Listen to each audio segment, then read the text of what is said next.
Though, yeah, VOA1, the hits.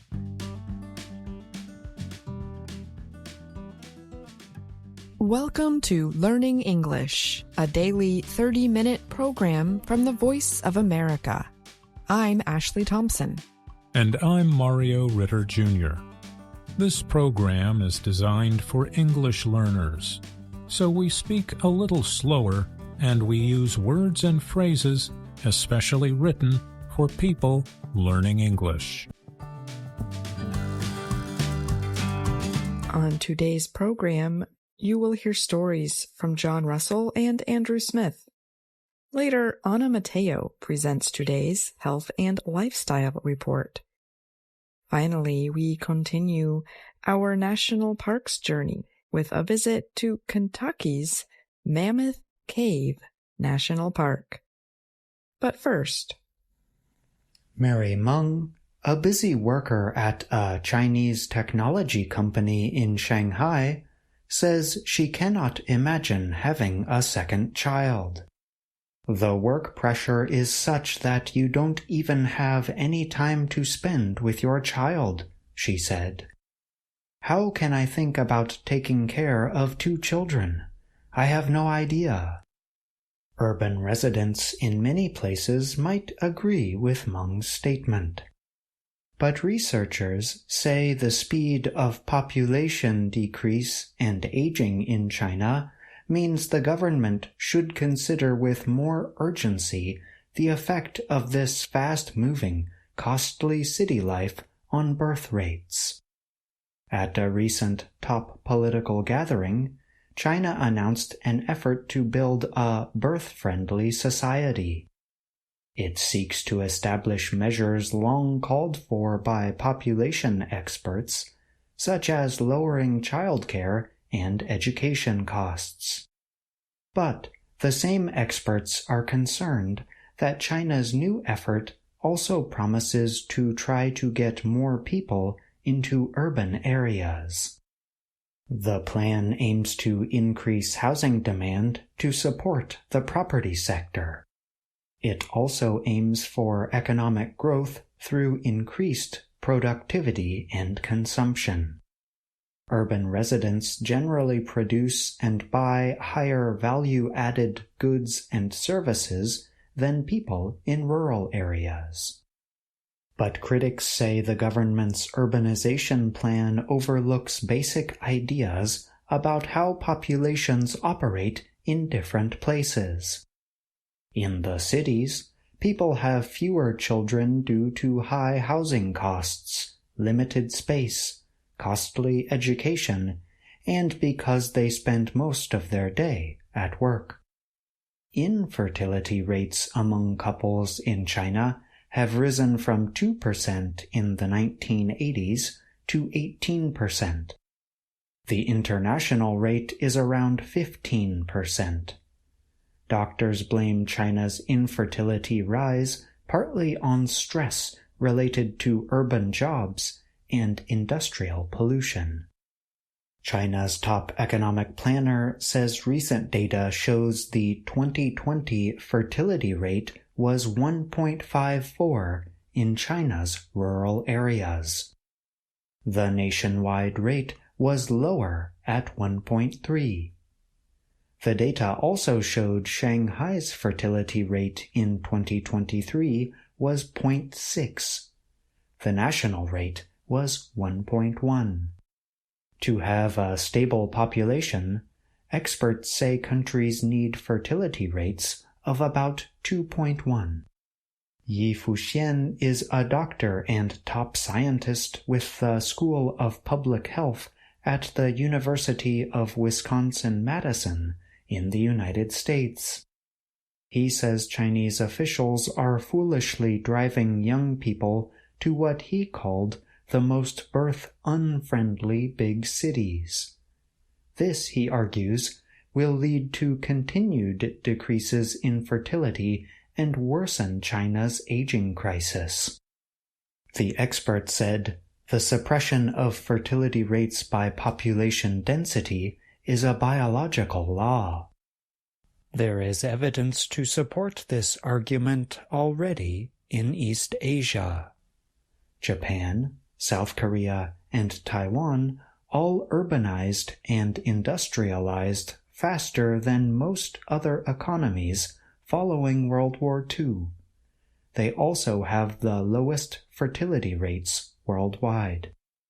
While China's birth rates are also very low after many years of a strict one-child policy, not all is lost. At 65%, its urbanization rate is lower than the 80 to 90% rates in Japan or South Korea. This reality could give China ways to make valuable changes, population experts say. Improving rural living standards with better public services or more liberal land rights would support long-term economic growth better than urbanization, researchers say. The population size is always a multiplier in the economy, said Samir K.C. of the Asian Demographic Research Institute at Shanghai University. Papi Yu, 21, who works at a film production company in Beijing 6 to 7 days a week, wants no children. I don't have the money or energy, Yu said. China's birth-friendly society effort includes bringing down costs of parenting and education and lengthening parental leave from work. It also proposes expanding medical care for mothers and children and increasing tax forgiveness for parents. Many countries offer such support, but those with successful birth policies, such as France or Sweden, stand out for their greater gender equality, better labor rights, and strong social welfare. Reducing childcare costs does not work on its own, said Yun Zhou, a social demographer at the University of Michigan in the United States. Instead, she argues, the policy pushes a set of family values that demand women take domestic responsibilities. Mary Meng, the tech worker, believes no policy can work until Chinese people start hoping again for a better life, financially. Now everyone thinks there is no prospect at all, she said. No matter how hard you work, it is just survival. I'm John Russell.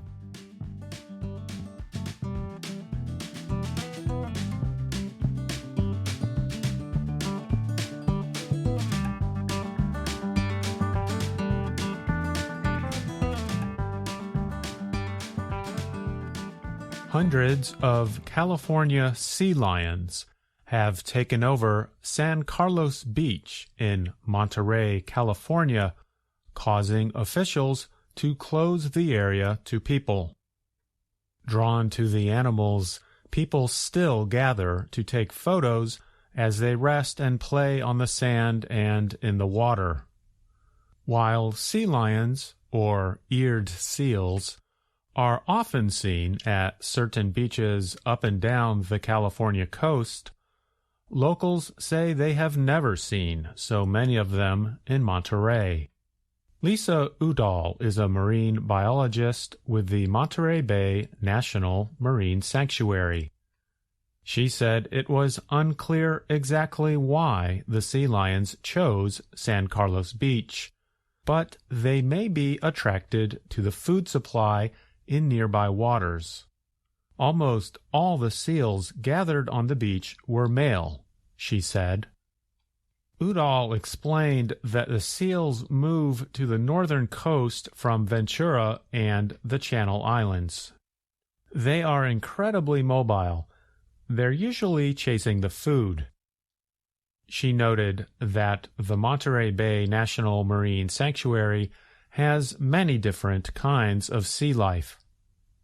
Udall expects the sea lions to remain on San Carlos Beach for 3 to 4 weeks. Marge Brigadier is a volunteer with Monterey Bay National Marine Sanctuary's BayNet program. She said people should not get too close to the sea lions or try to make them move away.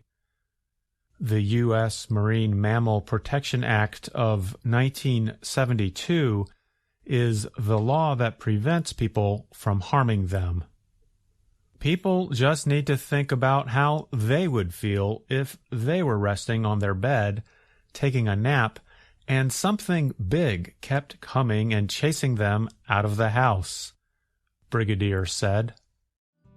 I'm Andrew Smith.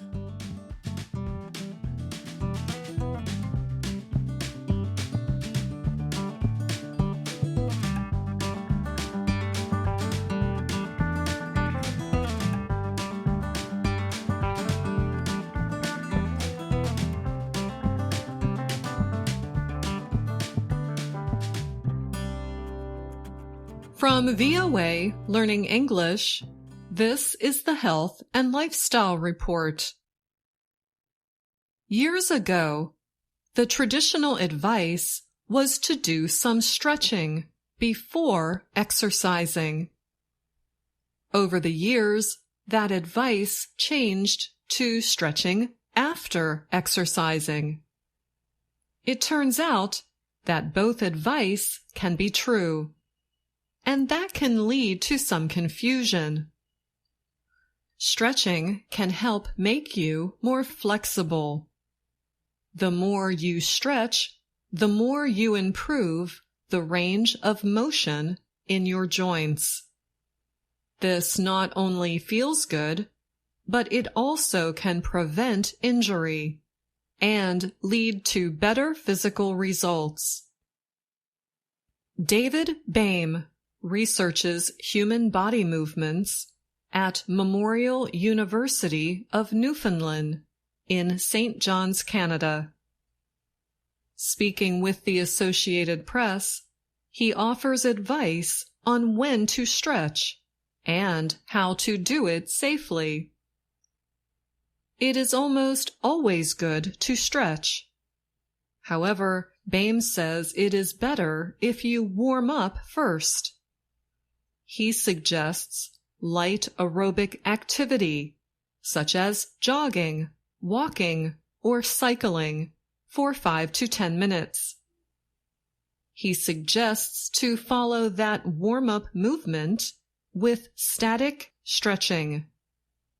This traditional way of stretching involves reaching your body into different positions and holding them for about 1 minute each. Then you can do dynamic stretching related to specific exercises or activities. This is where you warm up the muscles with repeated movements, like leg lifts. Should you always stretch before exercising? If it is traditional static stretching, not necessarily, Boehm says. The better questions, he says, are, should people increase their range of motion? Should people have better flexibility? And that is yes, because it helps prevent injuries. It helps with health. But you don't have to stretch to achieve that. Resistance training, for example, can be an effective form of stretching. Doing a chest press increases range of motion in your arm and chest muscles. Whether you use barbells, dumbbells, or machines, there is no need to stretch beforehand. However, Boehm warns to start with a small amount of weight to warm up, and then add more to train. He adds that you do not need to stretch first if you are going for a short run. Simply start with a slow jog to warm up, and then increase the speed. After exercise, light stretching is fine, as long as you do not feel pain, Boehm says. Because your muscles will be warm by that point, overdoing it makes you more likely to injure yourself. Foam rollers can help with muscle recovery and have been shown to increase range of motion as well as stretching. If you're playing a sport, Baim says, static stretching beforehand helps reduce muscle and tendon injury. Sports like gymnastics, ice skating, and golf require a great range of motion. For these activities, he suggests extra stretching specific to those sports. If you're going to do an explosive movement, change of direction, agility, sprint, any of these explosive activities that involve your muscles and tendons, he said, you're going to be stronger if you do static stretching. People can especially get in trouble when they go back to a sport they used to play. Stretching can prepare muscles that may be out of shape. Also, he says to stretch both sides of your body equally. Lacking flexibility on one side also can lead to injury. Different studies over the years have led to different advice about stretching before exercise. Baim says that is partly because some studies did not consider real-life conditions. Also, some researchers designed studies with high-performance athletes in mind, and not regular people. If you're Usain Bolt, it makes a difference, he said. For the rest of us, not so much. And that's the Health and Lifestyle Report. I'm Anna Matteo.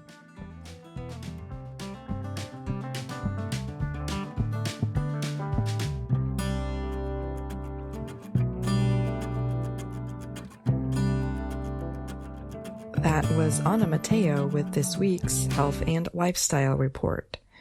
She joins me now to talk more about the topic. Hi, Anna. Thanks for being here. Thanks for inviting me, Ashley. I think many of us may think that you need to stretch before any exercise or physical activity, but it seems that is not the case. What did the experts say about this? When David Baim spoke with the Associated Press, he explained that it's important to warm up before stretching. 5 to 10 minutes of aerobic activity is enough. So, for example, walking or jogging is a good way to start. That's right. And then, whether or not you should stretch depends on what activity you are doing. Do we need to stretch before all exercise? No, we don't necessarily have to stretch before every exercise or physical activity. For example, if you are going for a run, you can simply start by jogging slowly. And some resistance training can replace traditional static stretching. And what do you mean by traditional static stretching? That is where you get into a position and hold it. That is how most people may think of stretching. Dynamic stretching is specific to a certain exercise, and this type of stretching involves movement. So, doing leg lifts is an example. And what about after exercising? Should we stretch then? That is an interesting question. After we exercise, our bodies are warmed up. So Baim warns that we need to be careful to not stretch too much and overdo it. That can lead to injury.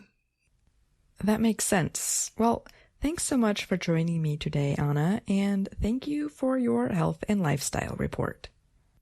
Thanks for having me. I really enjoy talking about this topic. VOA Learning English has launched a new program for children. It is called Let's Learn English with Anna. The new course aims to teach children American English through asking and answering questions and experiencing fun situations.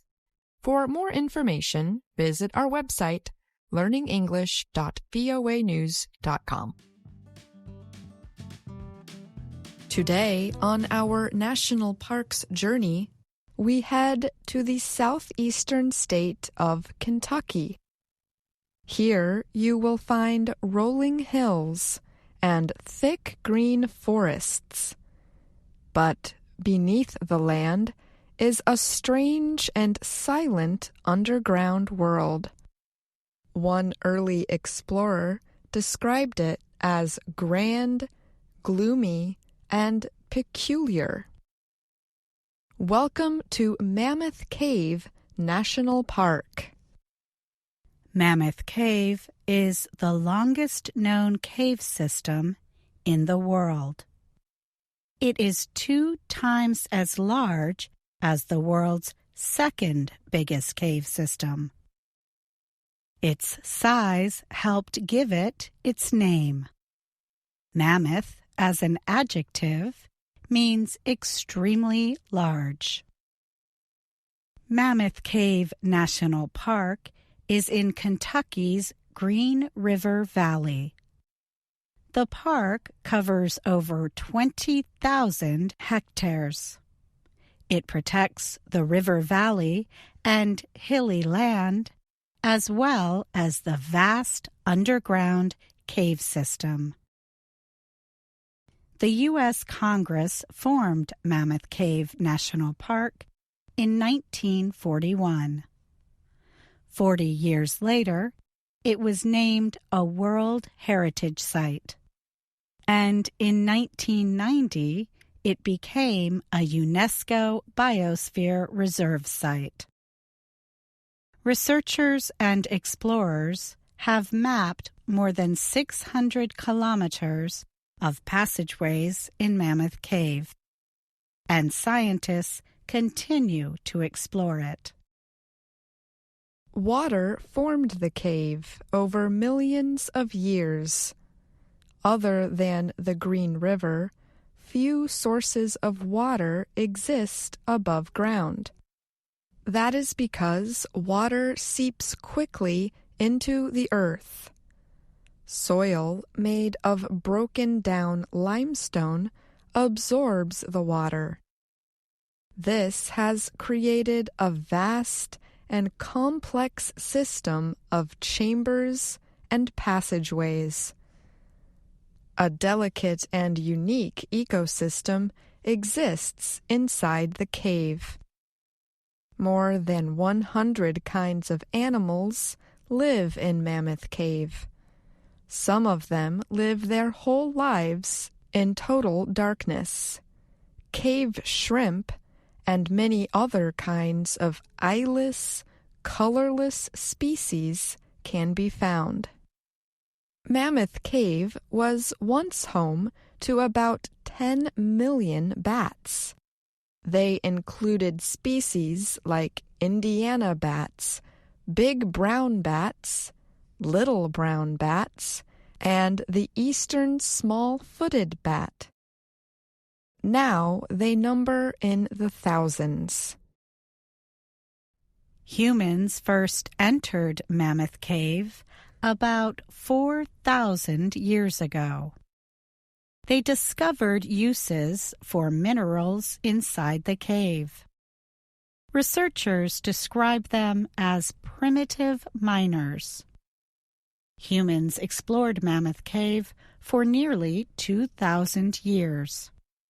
Then their exploration appears to have ended. The caves would not be explored again until the end of the 1700s. Many stories name John Houchins for rediscovering the cave. They say he was hunting in the area when he came upon a black bear. The bear was close to the entrance of the cave. Houchins shot the bear, but he failed to kill it. The bear ran, and Houchins followed. It led him into the cave. Experts do not agree on the exact year of Houchins' discovery, and some people question the story entirely.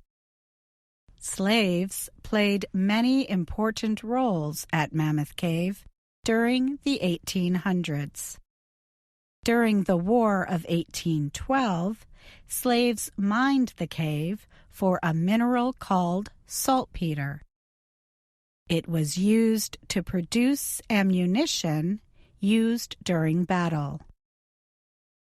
And in 1816, slaves began guiding visitors on cave tours.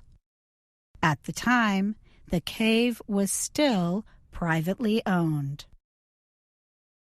One of the greatest early explorers of the cave was a slave named Stephen Bishop. He arrived at Mammoth Cave in 1838 when he was a teenager. He learned the tour paths from white guides.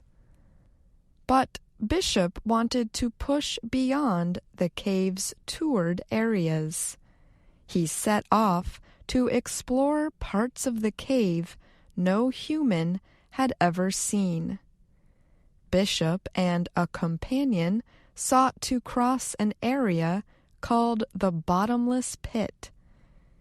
Its unknown darkness had stopped people from trying to go beyond it.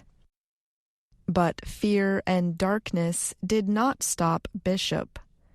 The areas he discovered beyond Bottomless Pit are still open to visitors today.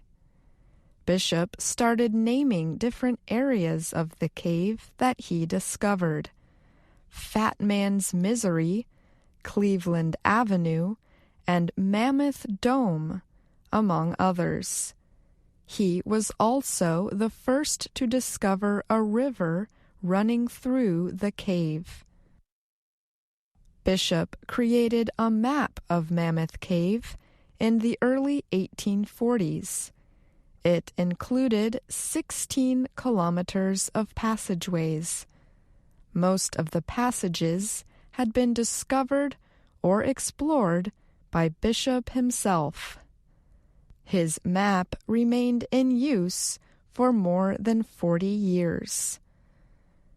Bishop gained his freedom in 1856, but he died the next year at the age of 37. His grave lies within Mammoth Cave National Park. It was Bishop who described Mammoth Cave as grand, gloomy, and peculiar. For national park visitors who venture into the cave today, Bishop's description remains true. About 500,000 people tour the cave each year. They are among more than 2 million visitors to the park itself. Mammoth Cave National Park offers campsites for those who want to sleep under the stars. There is also a hotel in the park, and there are plenty of activities outside of the cave. People ride horses on the more than 100 kilometers of park trails. They also fish and boat in the park's rivers. But the main draw of Mammoth Cave National Park remains the dark mystery of an underground world, with so much more to discover. I'm Katie Weaver. And I'm Ashley Thompson. And that's our program for today. Join us again tomorrow to keep learning English through stories from around the world. I'm Ashley Thompson. And I'm Mario Ritter Jr.